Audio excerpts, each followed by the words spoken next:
Oh, I'm so excited to be here again on this stage, actually. And I hope, as Quinten just said, everyone is still energized for these final talks and for the awards that's coming up. And first of all, congrats to Contentsquare for this amazing event and the very good food, actually. I think everyone agrees. And also thank you, Kameleoon, for having me up stage here for you guys. I am so excited to talk about Efteling as a brand, and also about some of the experiments that we have been doing together with Kameleoon as our A/B testing tool, and especially now with prompt-based experimentation. We'll get to that later, but how that's making our testing schedule like so much faster, and we can optimize the whole journey so much faster. Just a little bit about me. So my name is Vienna, and I work indeed as a guest optimization specialist at the Efteling. And why we named it this way and not like conversion or CRO, I'm pretty sure after the presentation you will understand why we did that. At Efteling, in this role, I work on a daily basis, optimizing that guest journey, making that flow be as smooth as possible, going from one page to the next page, and actually you feel like a natural flow that eventually you convert, but you didn't even know you were planning to do that. So that's basically what I'm trying to do. But first, let me introduce Efteling a little bit. Efteling World of Wonders. Let me get those bracelets out for one of the last times, perhaps, because I am actually very curious who of you don't know Efteling and who do. So if you put a green light, if you know Efteling and you have ever been, perhaps as a child or doesn't matter when, can you put it up a little bit higher? And with orange, if you just know the brand, but you've never been. And red, if you've never ever heard of Efteling. Awesome, okay, so there is one red light. So I'm actually happy that there's at least, I can skip those first 40 slides. But could everyone just please put a green light if you've been, like, let's say in the last 12 months or so. So have you experienced Danse Macabre, for example?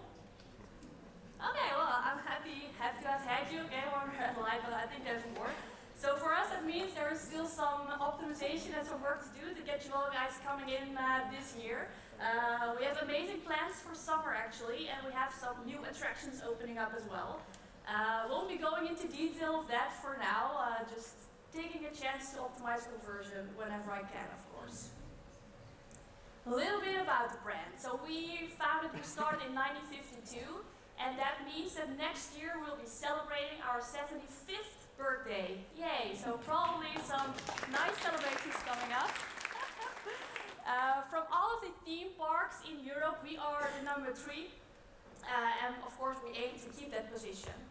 And what we also aim for is to be very, like, let's say the way sustainability is very, very important to us. So we have a lot of initiatives. We won't be going into a lot of detail.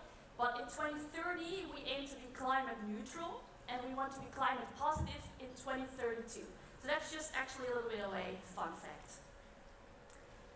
At Efteling, with all of our experiences that you can get, whether it be a little contact with one of my colleagues, or whether it be an attraction ride or a big roller coaster ride, we aim for that 9+ experience. Actually, we want to be the only theme park resort in Europe where you get a 9+ experience from all of the guest journey, from every little thing. And that also means the website, of course, because the experience isn't just inside the park. And one thing makes it a little bit easier for us. So without going into too much detail, we don't have any shareholders except just the one, which is Efteling Nature Park Foundation. So that basically means that we are not driven by short-term maximizing profit. We don't have to make as many revenue on the short term as possible. But because we have that foundation as our shareholder, it gives us more freedom into optimizing the journey. So focus on experiences, but also focusing more on nature and on heritage, getting those nostalgic feelings and stuff like that, instead of only focusing on more revenue, more conversions. And therefore we are also very proud to say, or we like to say, that actually we don't sell tickets. If you purchase a day ticket with us, or if you book an overnight stay in one of our resorts or our hotels, what you actually buy is these wonderful memories, that magical warm time that you experience by yourself, or perhaps with your friends or with your family. So you're actually buying that bunch of pre and post visit excitement as well. It's not just that ticket, there's this whole experience that comes with it. So yes, we could maximize revenue, right? We just choose not to do it. For example, yes, we could introduce fast passes and let you skip all of those lines besides, leaving all those paying other people behind you. And we could monetize many parts of the journey. We could ask money to go on a photograph with one of the characters. We could ask money for changing your date. But as Efteling, we don't want to do all of these things. We want to make sure that our park and our resorts, we want to make sure that it's accessible and affordable so that everyone can have a visit to Efteling. And that also means that the core experience should be enough. That's already enough. Just coming to Efteling, you're going to get those memories. You're going to get that magical stay. You're going to have that warm memories when you leave our park or one of our resorts. And thus we see wonder not as an upsell. Like you can buy extra stuff at our park, obviously, but you are more than welcome to bring your own pre-made bummages with cheese in your backpack. More than welcome to do so. We're not asking you to pay all the time for extra food, but you can do it. It's just not an extra, like the extra is just an extra. It doesn't actually, the enjoyment of your stay doesn't depend on how much extra you spend. Another thing, maybe you notice or not, but we don't call our visitors or clients. You only hear people say that on their first day probably, but when you are coming with us, when you're inside our world of wonders, you are our guest, and we welcome you as our guest, and we welcome you in our heart. And for us, it's important that you're going to get that 9+ experience from every part of that journey. And we just want to make sure that you have that best day of your life when you're with us. Yes, of course conversion matters. We want to stay in that top 3 position. Of course we want to be there and even maybe go higher up there. But we just want to make sure that it's never at the cost of guest dignity.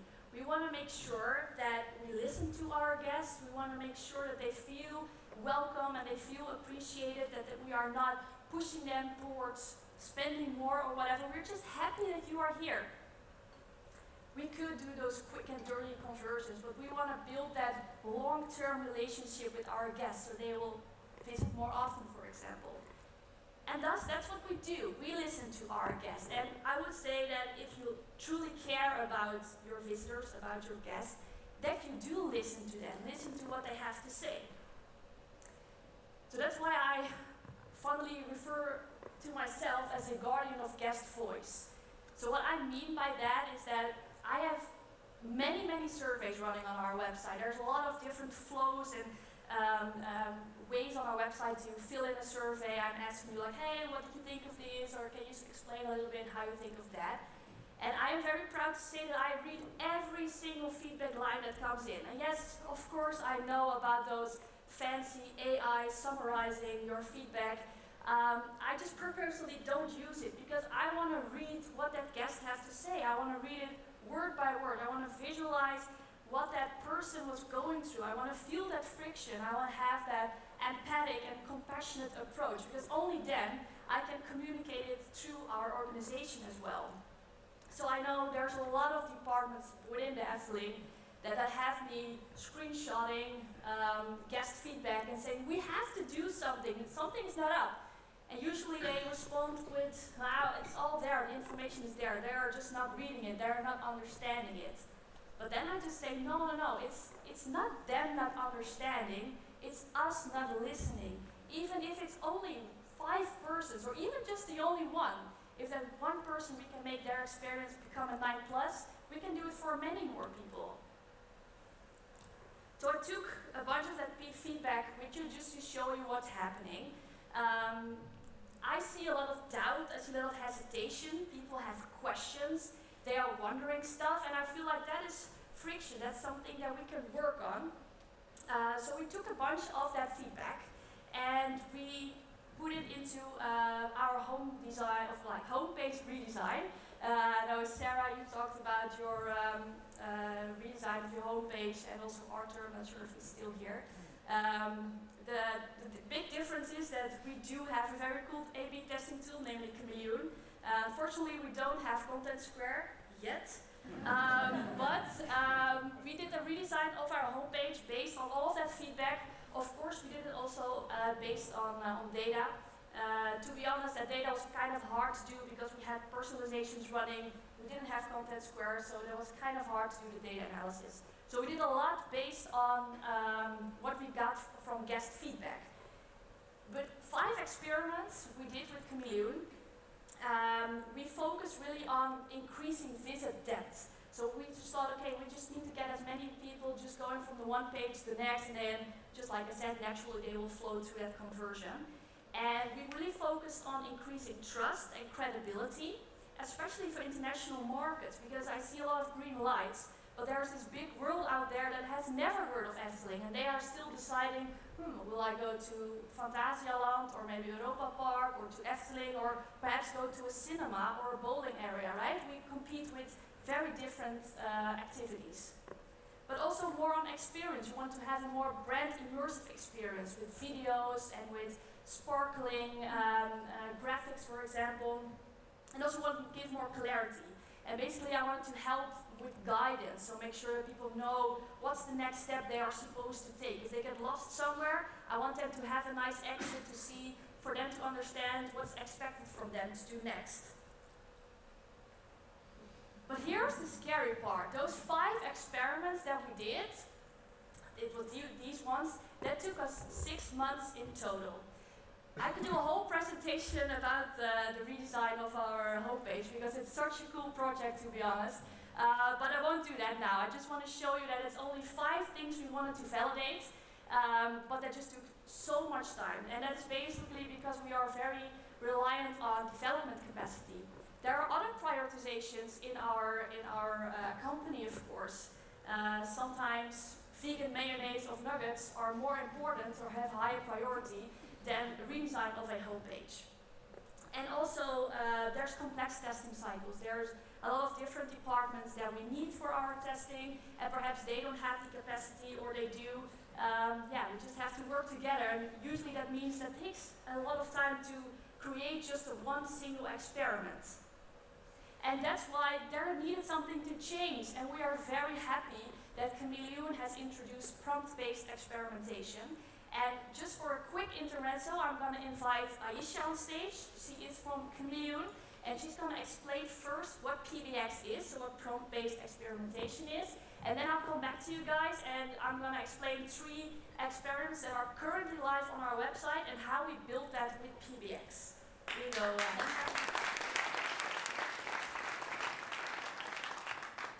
Thank you, Vienna. So hi everyone, very happy to be here as well today and meet some people in person and be with Vienna as well today. So I'm Aisha Jedai, I'm Head of Sales for Northern Europe at Kameleoon. And I'm just going to take a brief moment with you today just to build on what you've just seen with Vienna and also introduce what we see as a new era of experimentation today at Kameleoon. So over the past years, experimentation has really become a key part of how teams improve digital performance and digital experience, right? And so many things has already been done, like better tools, better processes, more structured approaches, more structured teams as well. But still, many challenges remained. And indeed, if we look at this 4 stages of experimentation cycle, from the idea of a test to building a test and launching it, analyzing the results, and then producing the winning variation, there is a lot of challenges. So I'm actually curious here in the room, so I invite you to vote with your bracelets. So there is the colors, orange for ideate, red for build, and green for analyze, and raise your hand for ship. What do you think is the most challenging stage in the experimentation journey?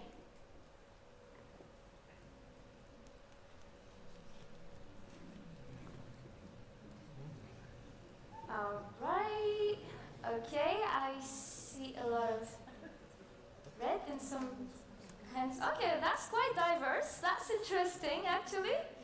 So when we asked the question 1 year ago, actually we figured out that the most challenging stage is the building stage. And indeed, building test still takes a lot of time, right? And we still have a high tech dependency in the process. So at the end, if we want to go fast in terms of experimentation, it's not that easy. But it's very important because experimentation is all about speed. Because the faster you can test, the faster you can learn, and the faster you can improve, right?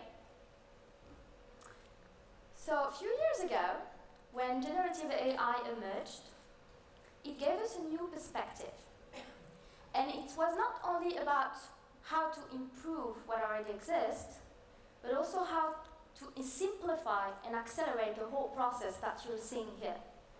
So we decided to tackle these full stages of experimentation journey thanks to AI. And if you come back to building stage, as mentioned here, what if I tell you you'll be able to test in few minutes instead of days?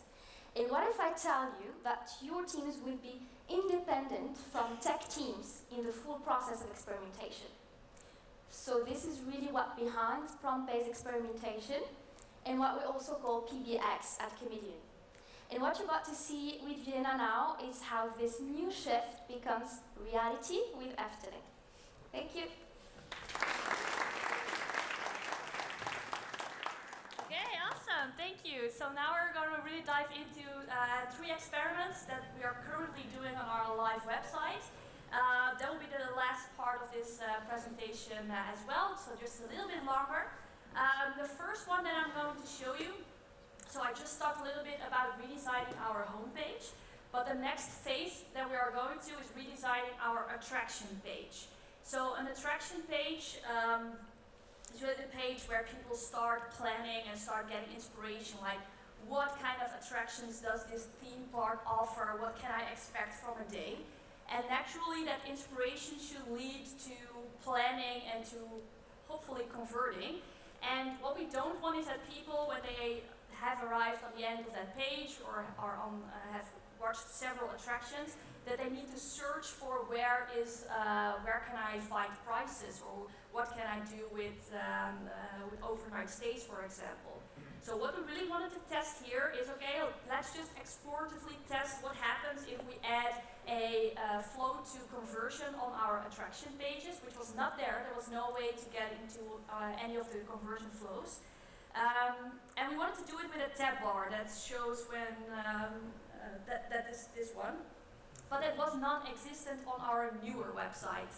And in the old website, we only had the tab bar that was always reliant because it was part of a header. So it was not just a tab bar, it was always part of like a picture and text component. But we wanted to test only that tab bar. Well, if I needed to ask that from our development department, probably I had to make a ticket, wait for refinement, have refinement, wait for development, wait for release, and then I can finally do a test. That's probably 6 weeks or so. But to be honest, with PBX, I only had to insert a link of Figma, and I'm just going to show you now how that works. I just had to put a Figma link in there. Just tell them also like, hey, here's my link to Figma. I want to test this. It should be on this part of the website between the pictures and the good to know part about an attraction. So here you can see the prompt I used, and just within a minute or so, it was able to create that actually tab bar on our website. It was non-existent whatsoever ever on our website, and I was able to do it. And I thought it was even super cool that it understood that it needed to be able to switch between tickets and overnight stays. I didn't even tell him to do that. It just automatically knew what to do. And of course you can still rewrite part of the code, or you can do a little bit of adjustments by just saying that, or by adding it yourself. And the next experiment that I'd like to show is that I want to improve the accommodation detail page. So when you book a hotel room or a holiday village with us, that is quite some money, right? That's not it's a super cheap option for you to do. But we see in our feedback coming in that there's a lot of people that still have like practical questions. They are still wondering about breakfast, for example, or about parking. Like, how does it work on our day that I arrive and on the day that I leave the park? Like, they have some practical questions. But the very cool thing about this experiment is that PBX did this test completely on its own. It formulated a hypothesis, it formulated the prompt, and it built the code. There was none of me whatsoever. Like, obviously there was like a hypothesis I already had, which was very low on our priority list, but now with this new part of Ideate, I was able to, watch through one of the many hypotheses that PBX creates by itself, and just select one of the prompts and say, okay, that sounds good to me, let's try that out. So it did it all by itself without me intervening in any way. And here's how that works out. So indeed, we were just at the ideate part where I selected, hey, I want to use this prompt. This is then the prompt that was used. That's not something I did. It did it all by himself. I was not 100% happy with that. I just needed my content team, because we have some specific wording that we like to use at Efteling. So we needed to have help them get the right wordings there. And also we needed to adjust a little bit of the color. But that's it. And now that experiment is actually live on our website, and we can see results coming in already. And to be honest, this is just something that we wouldn't even come up with ourselves, but if we did, and we had to go through all of that process again, 6 weeks is, I think, what I said in the previous slide. Yeah, 4 to 6 weeks, that will probably even be on the very small side. And this was really done in 2 minutes or so, like nothing more. And of course, I still ask my developer team, like, hey, can you help a little bit with testing? Can you a little bit check if this is right? I don't want to interfere too much with your development codes.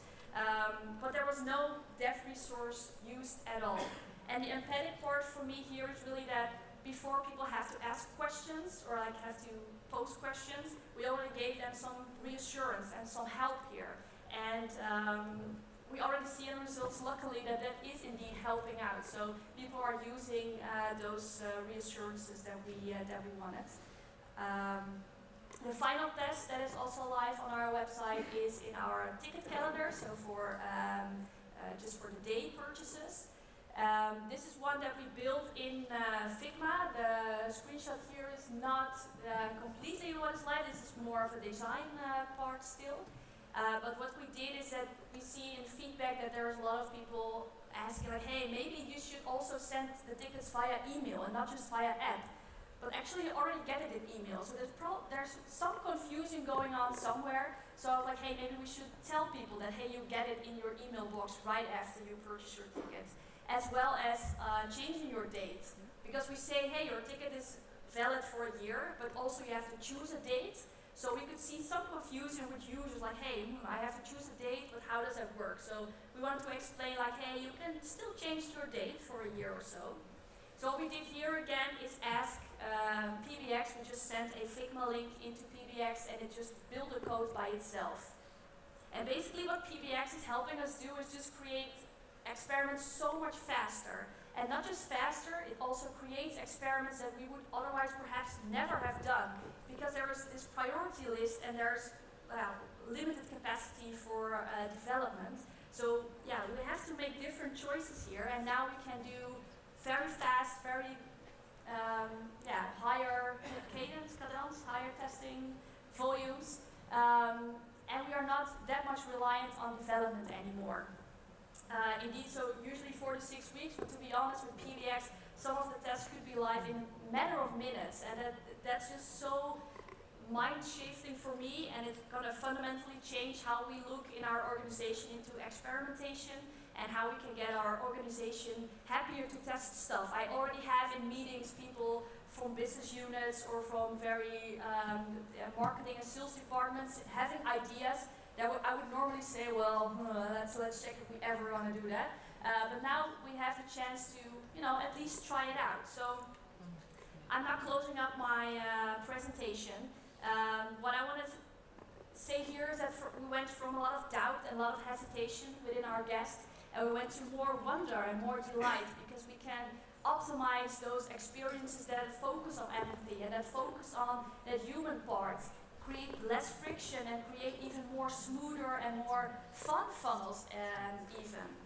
And in the end, PBX, Prompt-Based Experimentation, is helping us not just doing it faster, but also more in an empathic way, which will lead into more human experiences, and it's all powered by empathy. So we're all doing that by listening to our guests and really valuing their opinion and not just throwing that away. And that's it from my side. Aisha has just one last thing to say. Yeah, thank you, Vienna. No worries, Thank you. no worries. So yeah, just one word here. If you like attraction and you like games, so I invite you to scan this QR code and try to win a trip to Paris at the same period of our Unite Paris, our flagship event. So yeah, please do so. It's 2 days. And also, if you have some question about PBX, we'll be at our booth. So feel free to come, and I'm happy to discuss it. Thank you very much, everyone. Thank you, Vienna.